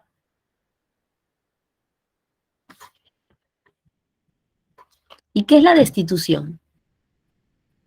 La destitución es una vacancia, pero por algo grave. Es por haber lastimado la democracia y el Estado de Derecho. En otras palabras, porque se está convirtiendo en un dictador. Traición a la patria, que es obviamente grave. Imagínate que el presidente sea el que dé la información a otro país de lo que se está trabajando en tu país. Claro que si es el caso de guerra, incluso es con pena de muerte. Que no deje que hayan elecciones, que no proclame elecciones, o que no deje trabajar a los organismos electorales, también puede ser que haya llamado a elecciones, pero está ahí inmerso, o que disuelva el Congreso. No, que el presidente sí puede disolver. Claro, hay pena de muerte en el Perú por traición a la patria en caso de guerra.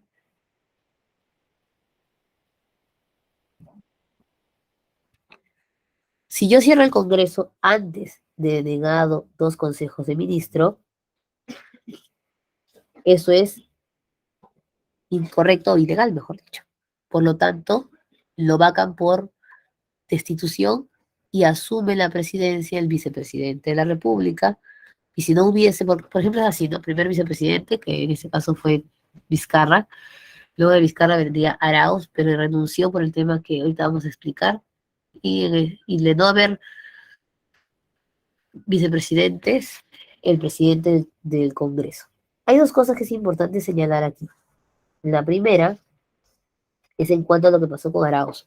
¿Por qué hubo tanto escándalo en el cierre pasado? Lo que pasa es que hay una diferencia entre lo que es legal y legitimado.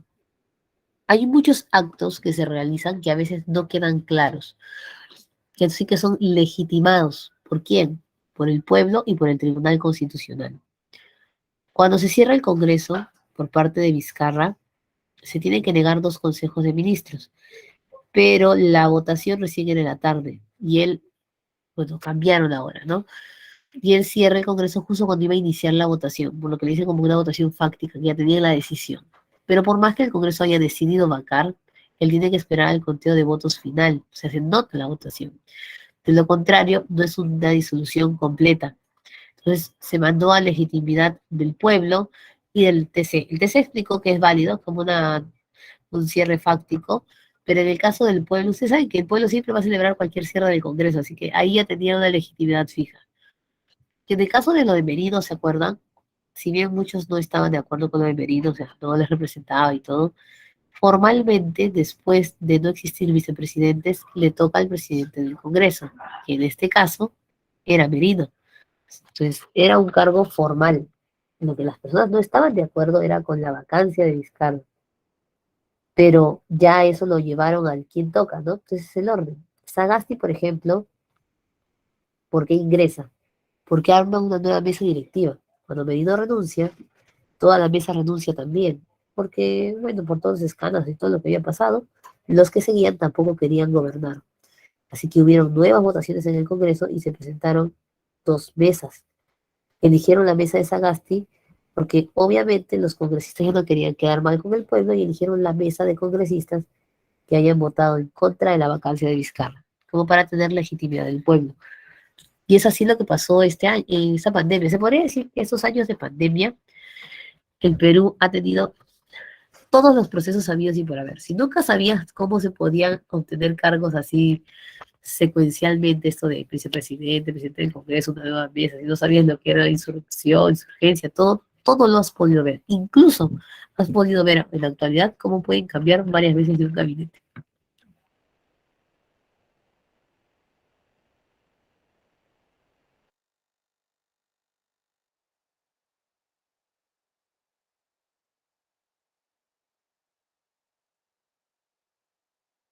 Seguimos. Ay, estamos aquí. Funciones del presidente de la República. Como jefe de Estado y como jefe del Poder Ejecutivo. Le puedes decir jefe de Estado de la Nación o jefe del Poder Ejecutivo o jefe de Gobierno. Es lo mismo. Estado-Nación, Gobierno Ejecutivo.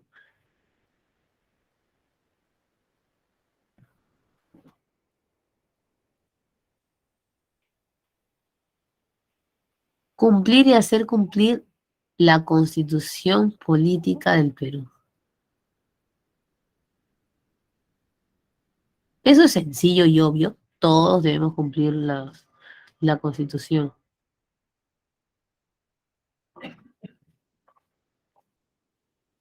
Representar al Estado dentro y fuera de la República. Por eso él debe presentarse en las conferencias, en los acuerdos, convenciones, y es usualmente para lo que pide permiso. Velar por el orden interno y externo, es decir, la defensa nacional. El presidente de la República es el encargado de la defensa nacional, que significa protección ante guerras, también con problemas internos como terrorismo, desastres naturales. Convoca a elecciones, no lo hace el jurado pues ya da todo el proceso de fiscalización y de inicio del proceso electoral, pero convoca al presidente. Dirige la política exterior, las relaciones internacionales a través de los ministros plenipotenciarios y obviamente el canciller, que es el ministro de Relaciones Exteriores. Vamos a dejarnos todo lo de indulto, un segundito. hace cumplir las sentencias y resoluciones judiciales. Todos nosotros debemos cumplir las sentencias y no estamos cayendo en una acción de incumplimiento, no, perdón, en un acto de incumplimiento, perdón, y nos van a presentar una acción de cumplimiento. Dirige a las Fuerzas Armadas y la policía, obviamente, declara la guerra y firma la paz. De todas maneras, se tiene que tomar decisiones siempre conversando con los ministros, salvo un caso, que es el de conceder indultos, conmutar penas y asignar derechos de gracia, que ahorita es lo que vamos a ver. Como jefe del Poder Ejecutivo, dirige y aprueba la política general de gobierno, ¿no? Es el encargado de hacer funcionar el Perú. Se llama Poder Ejecutivo por eso mismo, porque ejecuta las leyes que envía al legislativo. Tiene el derecho de iniciativa legislativa, como toda... Ay, me estaba olvidando aquí, no sé si estaba, pero en el caso de jefe de Estado también ingresa el convocar a legislatura extraordinaria al Congreso, porque es una reunión para solucionar problemas en la nación. Iniciativa legislativa es la oportunidad que tiene toda persona de presentar un proyecto de ley, pero como él tiene iniciativa directa, es más rápido, ¿no? Es a través del envío directo de proyectos al Congreso. Observa y promulga las leyes aprobadas por el Congreso. Recuerda que de 15 días administra todo lo que son los bienes, patrimonios y todo lo del Estado. Dicta medidas de urgencia, que son los decretos de urgencia, y también decretos legislativos, que ahorita vamos a ver, tranquilos. Nombra a los altos funcionarios, como son los ministros, ministros plenipotenciarios, cónsules, e incluso se encarga de la extradición de funcionarios, de autorizar la extradición de funcionarios. Al menos no estamos aburridos ese año. Claro, el problema es que puede ser muy divertida la novela política, pero tiene dos contras. La primera problemática es la estabilidad del país y cómo nos vemos a nivel internacional. Y el segundo problema corresponde más que todo a... ¿Te imaginas su clase de historia? De acá a unos años, parece que hubiese estudiado 20 años en un poquito de tiempo. Imagínate los niños, ¿no? Bueno, chicos, vamos a estudiar el periodo de pandemia. Ya miren, ¿cuántos presidentes tuvimos? Listen. ¿Cuántos ministros? Nunca se pierde la gracia. Exacto. Bueno, esperemos que se solucione por bien del país. No, ya ni el número, al menos llegarán, ¿no? Al número y van a tener que aprender cuántos gabinetes tuvieron y cuántos presidentes del Consejo de Ministros. Este es un resumen, como siempre hemos trabajado en pizarritas de resúmenes del Poder Ejecutivo. Hoy hemos dicho desarrolla la política de Estado, aquí está el presidente, sus requisitos. Él debe estar en la casa de Pizarro, o Palacio de Gobierno. Recuerdo que Vizcarra no quería, perdón, Castillo no quería estar al inicio ahí, ¿no? Quería dirigir desde otro lugar. Bueno, lo ideal es que estén en el Palacio de Gobierno porque es un lugar apto para reuniones y además porque también tiene cámaras pues, de fiscalización para el tema de la Contraloría y otras entidades. Recuerda que cuando juramenta el 28 de julio, no hay una ley que diga obligatoriamente el presidente debe promulgar su gabinete cuando juramenta. Pero mientras más demora el gabinete, más demora la acción del Ejecutivo. Y ustedes saben pues que Castillo demoró un poco para presentar su primer gabinete, que no era lo usual. El presidente también se le puede suspender, ojo, no todo es vacancia. Él tiene inmunidad, no es como el congresista, él tiene inmunidad. La inmunidad es distinta, él sí puede ser llevado a proceso judicial, lo que se evita son procesos innecesarios, ¿no? Por ejemplo, denuncian al presidente, lo acusan, entonces va de frente al Poder Judicial y lo suspenden por 6 meses, entra el vicepresidente, y así van a estar bien y va, bien y va. Entonces quedaríamos sin presidente y sería muy inestable. Recién es juzgado ya cuando se encuentran las pruebas fehacientes. Aquí está justo lo que estábamos manifestando, ¿no? El tema del jefe de Estado de la Nación, jefe del Ejecutivo. Aquí está el orden. Primer vicepresidente, segundo vicepresidente, presidente del Congreso, nueva mesa directiva, si es que la mesa directiva renuncia, porque si no sería el vicepresidente del Congreso y así. Aquí queríamos llegar. Existen las gracias presidenciales. Se llaman gracias presidenciales porque es un poder que tiene el presidente. El presidente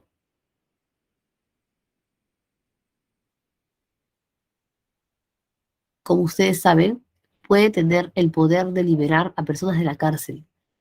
Hay una diferencia con la amnistía. La amnistía es todo un paquete de personas liberadas. Todo un proceso, es una ley.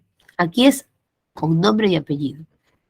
Por ejemplo, en el Día de la Madre pueden presentar una carta, todos los que son amis de los penales, los que deseen, y sustentar el por qué quieran ser liberadas.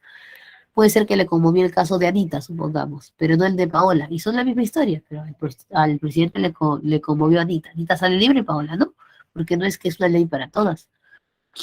Las gracias presidenciales se otorgan con un pedido. El preso obviamente se le comunica con el Poder Judicial, el tema de buena conducta y todo, pero su carta la dirige a la Comisión de Gracias Presidenciales del Ministerio de Justicia, quien le presenta al presidente, obviamente, y el presidente escucha los consejos, pero al final es él quien toma la decisión. El indulto común puede ser por diversos tipos, ¿no? Como les dije, puede ser por sus mamás, papás, etcétera. Y además, el indulto común se puede dar incluso para ciertos actos o delitos que hayan cometido que de repente no sean correctos, porque así lo confiere el presidente. Lo ideal sería que no debamos llegar a esta cláusula. Pero Alan García, por ejemplo, todos dicen, oh, el indulto de Fujimori, el indulto de atentado no se dará, etcétera. Claro, claro, Víctor, desde la Edad Media. Lo que pasa es que siempre había una potestad del rey de tomar decisiones sobre los súbditos, ¿no? Incluso le pedían que le perdone ciertas condenas, le daban premios al rey. Pero en el caso de los indultos que escuchamos, son porque son personajes conocidos. Sin embargo, uno no sabe a veces quiénes pueden ser indultados por el presidente, ¿no? Alan García indultó creo que 3.000, 5.000 presos. Entre ellos estaban presos de robo agravado y de narcoterrorismo. Luego está el indulto humanitario, que es cuando están enfermos. El clásico que escuchamos, ¿no? El Fujimori, que siempre mencionan. Ese es cuando se prescribe el indulto humanitario. Usualmente indulto político no hay. Prefieren la amnistía política. Porque si una persona fue encarcelada por una dictadura, si lo sacas por indulto, hay un problema. El indulto te deja libre, pero sigue siendo culpable. El que nos ayuda más que todo es la amnistía. La amnistía sí te deja libre e inocente. ¿Cuál es la diferencia entre el indulto, la conmutación de penas y el derecho de gracia? El indulto es cambiar una pena, perdón, quitar la pena totalmente. La conmutación de pena sí es cambiar una pena por otra menor. Por ejemplo, están en la cárcel y la pasas a arresto domiciliario. Y el derecho de gracia prescribe cuando queremos eliminar los procesos judiciales pendientes. Por ejemplo, yo libero de la cárcel a Ángelo, pero Ángelo tenía 20 años ya condenados, pero le faltan juicios donde lo podrían condenar 30 años más. Entonces, si yo saco a Ángelo por indulto, pero luego lo vuelven a condenar, de nada sirvió mi indulto. No voy a volver a indultar. Entonces, cuando lo indulto, aprovecho en darle derecho de gracia y elimino sus procesos judiciales pendientes. El derecho de gracia es una facultad que también es inherente al Poder Judicial. Por ejemplo, todos nosotros en el Perú recibimos penas reducidas. No es como en Estados Unidos que recibes 2 cadenas perpetuas, 350 años de cárcel, ¿no? Aquí no vas a escuchar eso, porque el derecho de gracia masivo siempre está presente. Ahora, para terminar ya tenemos aquí el Consejo de Ministros. El Consejo de Ministros está dirigido por el presidente del Consejo de Ministros, que es primer ministro, también le llaman segundo portavoz, porque es el que se comunica con el Congreso y toma decisiones cuando el presidente no está, a pesar que el vicepresidente está ocupando su lugar. Usualmente no tiene cartera es ministerio, y hay 18 ministerios. Están en la puerta de la creación del Ministerio de Deporte, de Ciencia y Tecnología, que en realidad no es actual, siempre se ha tratado de crear esos ministerios desde hace mucho tiempo. Uno de los pioneros de la creación del Ministerio de Ciencia y Tecnología siempre fue Modesto Montoya, en cualquier gobierno, y como está ahora, pues, en la cúpula de trabajo, entonces quieren agilizar esa propuesta. Cada ministerio se encarga de los servicios públicos que necesita la nación y de refrendar los actos del presidente. Principalmente es el presidente del Consejo de Ministros, que ya se reunió con el Consejo completo. En la reunión del Consejo de Ministros dirige el Premier, pero si está el presidente de la República, dirige él. Los vicepresidentes solo tienen voz, pero no tienen voto. No hay ministros interinos, no hay ministros por mientras. Se cambia totalmente el ministro. Y puede tomar su lugar el presidente del Consejo de Ministros, por ejemplo. Fuerzas Armadas es ministro de Defensa, Policía, ministro del Interior. Recuerda que todo congresista puede ser ministro, puede ser hasta presidente del Consejo de Ministros.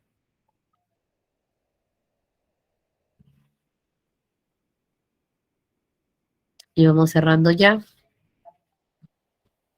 Es lo mismo que hemos hablado, solamente que lo hemos hecho disgregado y rápido.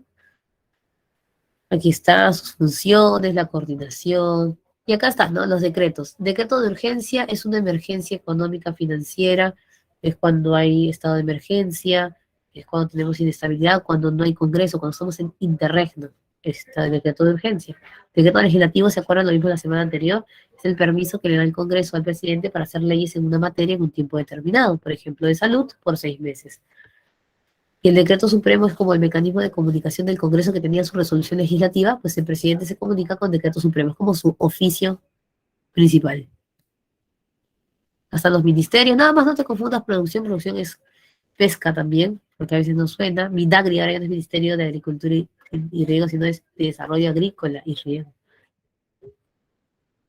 Hay organismos ejecutores, solo tienen una función de custodiar, de informar, y los especializados reguladores verifican que el servicio se esté dando bien, energía y minas, transporte, telecomunicaciones, agua, saneamiento, y los técnicos especializados que sí tienen una acción de control de fiscalización, como SUNAT, SUNARP, ¿no? ANDA.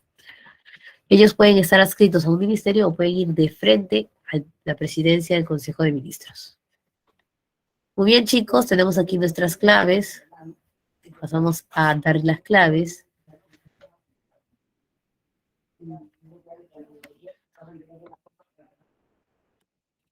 Tenemos ahí número 1, clave B, 1 y 3, aprobada por el Jurado Nacional de Elecciones, y en el caso de ser anunciada por el vicepresidente por ser un portavoz oficial, pues no, él no es portavoz, y todos los procesos de elecciones los aprueba el presidente. 2, la A, indultos y conmutar penas, y convocar al Congreso Legislatura Extraordinaria. Se refiere como jefe de Estado, como Estado de la Nación, porque iniciativa legislativa y leyes es como jefe de gobierno. 3, de decreto de urgencia, porque están hablando cuando cerraron el Congreso.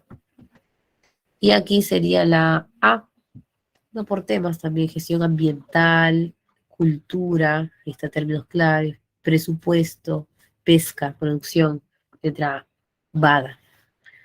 Antes de irnos, chicos, un segundito nada más, les voy a dejar 2 videos. Ese primer video es del Poder Ejecutivo. Como yo les dije, cada clase se va a trabajar un video resumen.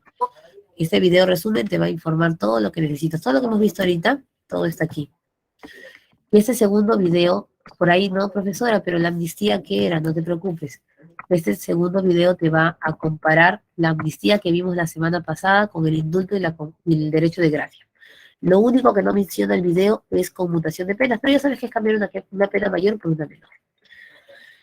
Y listo, chicos, damos por terminada nuestra clase el día de hoy. Muchas gracias por su atención y participación. Gracias también por la comprensión, porque no tengo la voz tan fuerte el día de hoy. Y ha sido temas muy interesantes. Un besote para todos. No se olviden, por favor, ingresar a los videos que se les envía, porque nos ayuda a reforzar lo que hemos estado trabajando, ¿no? Ay, me estaba olvidando, creo, de algo importante. Por aquí creo que tenía para ustedes, me parece, había propuesto